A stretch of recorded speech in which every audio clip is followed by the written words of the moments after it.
Hello everybody, this is Tamer Jumbo, and today I'll bring a BT6 deck profile for Red Jesmon. So, Red Jesmon is essentially World Nightmare from BT5, but in red, and has a lot more aggressive tools in comparison to Jesmon, which was a mid-rangey control deck.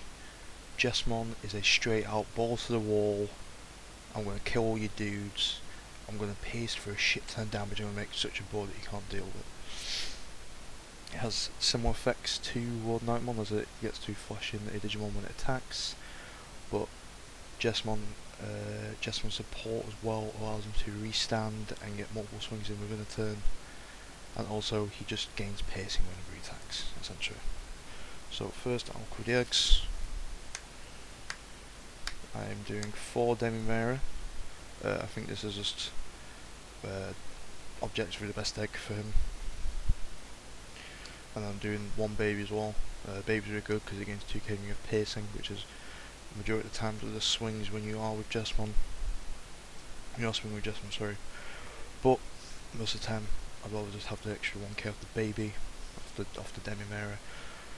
So in my opinion I saw no other option to play just, for the merit. Also the art is just very beautiful. For the 4D all threes, 4 hook, objectively just objectively your best rookie. On play you get to add a hook, a Jess, and any of the sisters in a combination of 2. So if I see like a bow hookmon and a saviour hookmon, I can just add them, and then it just immediately fixes my hand. It's just a nice 2 drop. It's just a nice 3 drop, and you can digivolve at top of your eggs if you run other options. And it puts your system on blank on the line as well, since it is a hookmon.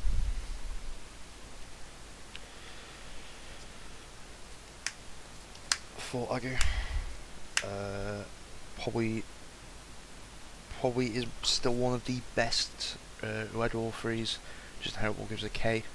There's a case for the new Agumon from the new structure deck. It gives it 2k when you're attacking a player, but this 1k can get you over certain thresholds into other Digimon. It makes your saviors inherently like a actual good swinger.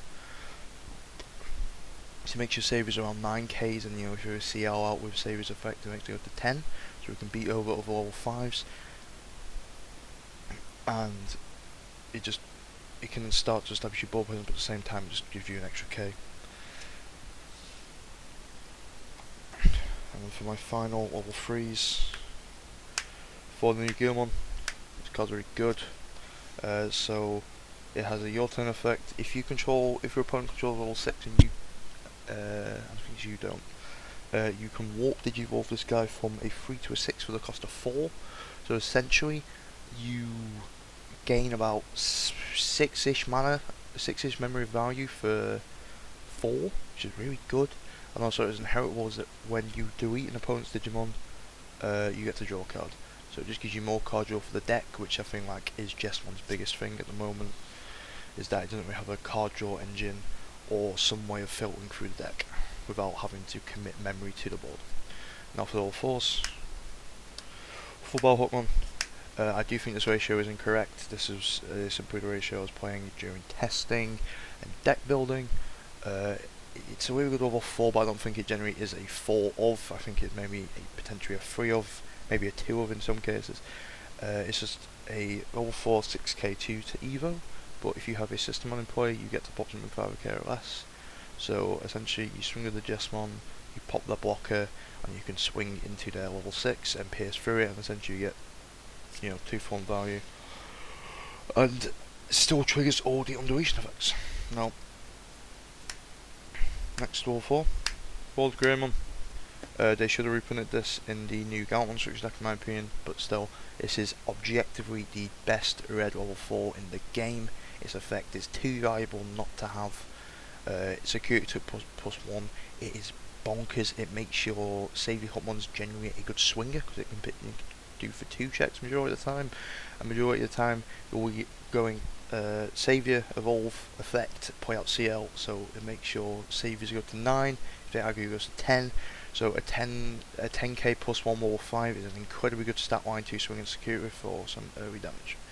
And also it just makes your Jesmon do so much more piercing damage as well. Now for the final, there's 2 mono John, monochrome one, just 1 cost blocker. This can come in handy. Effectively, you can't do anything to the mirror match with this guy, but into other matchups he's really good. Into Blue Gabby Bond, this card's useless. But into certain other matchups, like say like like a Gallantmon or like an Aero Force, no Force Fusion Mon deck. There's just other stuff that doesn't have piercing or ways to bounce stuff to the bottom of the deck on mid swing. It's just really good because in my opinion, blocker is objectively the strongest keyword in the game. Now for the 5s, for Saviour Hookmon. This card is, in my opinion, the second best card in the deck. On Digivolve you get to play a System of Hand, so it can unbrick your hand by playing a Saviour, by playing a Sister from it for free. So you can you can Digivolve onto this and effect play out a Blanc, and Blanc goes draw cards. So on Digivolve essentially just draw 2, or you can make this a 2 cost either by playing out a CL from hand.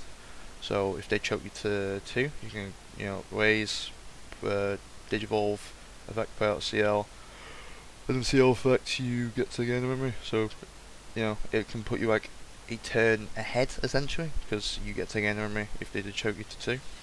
But yeah, in my opinion, this is just the best card in the deck. Well, one of the best cards in the deck. The Inheritable is too good not to have.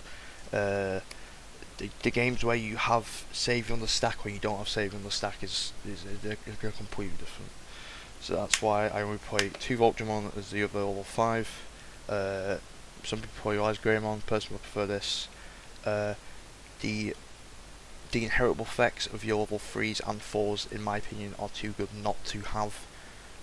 So the Voltramons are a nice little compromise and just give you more damage output, which Jesmon does want to do, in my opinion. But I'd rather have a Saviour on the stack over that any day. Now for the 6s. The best card in the deck for Jesmon. This Digimon is fucking bonkers.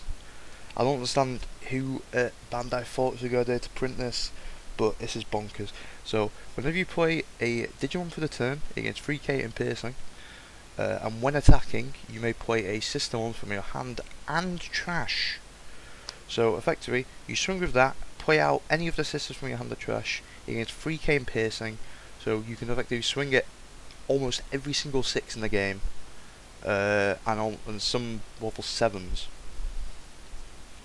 And you get to pierce checks on security, so there's different ways of Jesmon. You can play control with the Bow Hookmon, you can play it, just straight OTK, swing into guys, restand with Saviour, swinging again, just doing a shit ton of burst damage. And overall, I'd say this is objectively one of the best cards of BT6. The only issue is that Jesmon is a deck that has so much high ceiling that the floor is very weird. So you need to have some form of overall foundation within the game state to a point where you're going to do a lot of damage. Because sometimes you're swinging with this and you swing at security, and then as you say to your opponent, no effect on Jesmon, and at that point I think they've known they've pretty much won the game. So you want this guy to resolve as much as possible if you can. If you can't, he's still an incredibly good boss monster, because he punishes other level 6s for attacking. Now onto the rest of the 6s. I played one of the switch deck Gallantmon. This guy's really good. This is probably one of the best structure cards we've ever gotten. It has security type +1 baked into him. When attacking, you may pop a 4k or less, but if you don't, it gains 3k for the turn. So essentially, it's a baby Jesmon. It doesn't gain piercing, but it still can do a lot of damage. And since it is Oil Knight, it can turn on System One effects, and also Saviour Hookmon lets you restand this guy.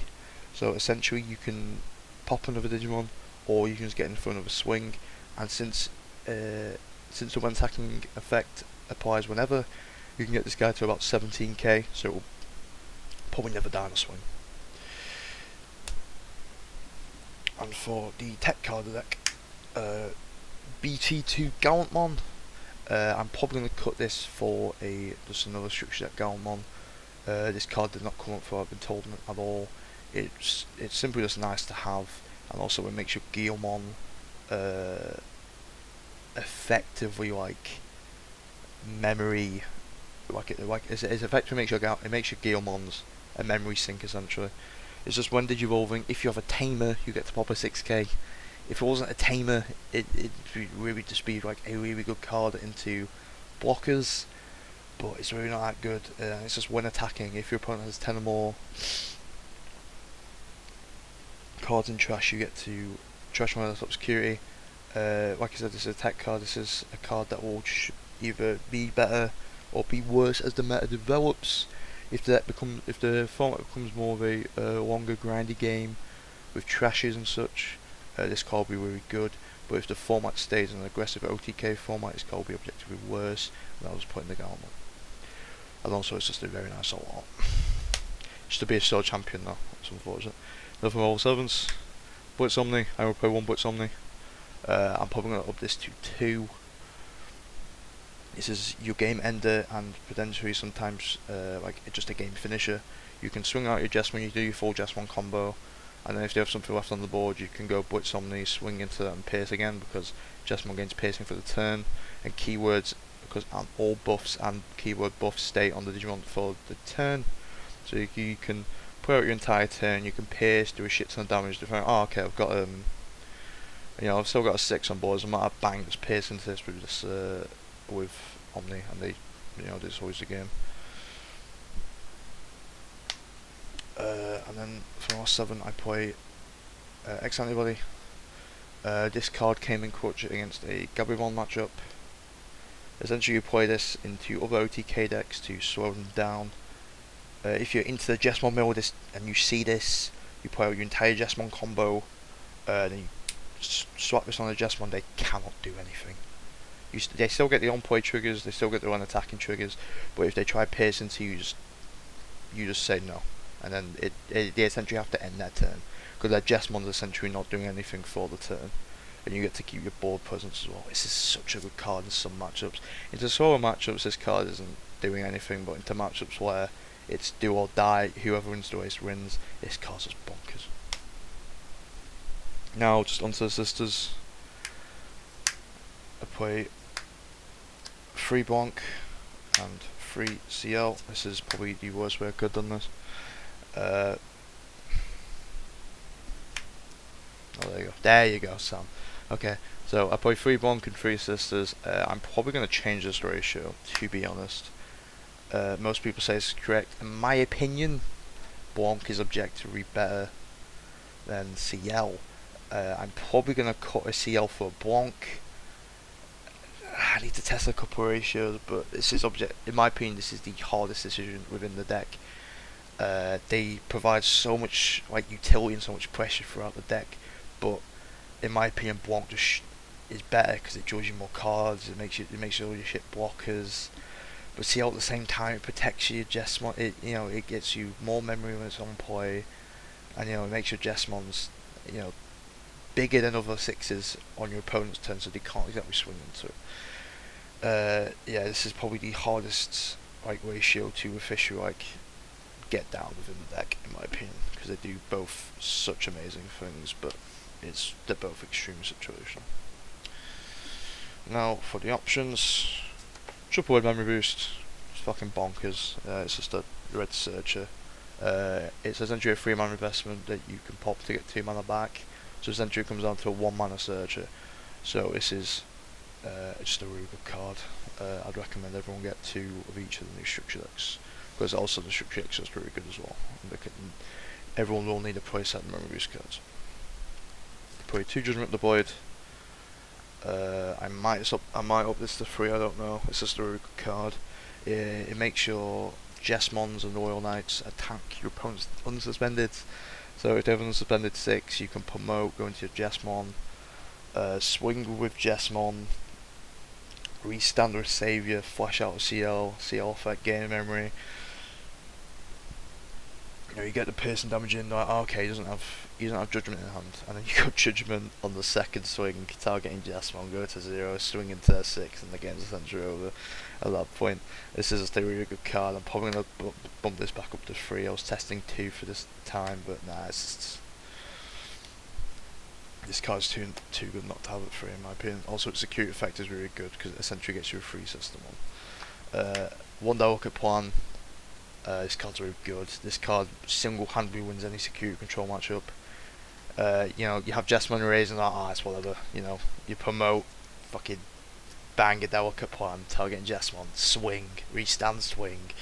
They get 4 damage taken off them, they can't do anything. And then for my Tamers, it's 2 tie. Probably gonna put this back up to 3. This is a really good card. I think Memory Tamers in this format especially are really fucking important because there's so much OTK in the game now that is super fucking cheap. And there was so many games where my opponent would have a Memory Tamer and I wouldn't, and the entire game I felt like I was on the back foot. So I'm probably gonna bump this back up to 3. It's just a really fucking good card. And overall, I'd say that this is just like objectively like the best tamer choice in the game. I saw some guy playing Marcus Damon. I was like, what the fuck? But yeah, that concludes it for the Jesmon deck profile. Hope everyone has a good day and bye.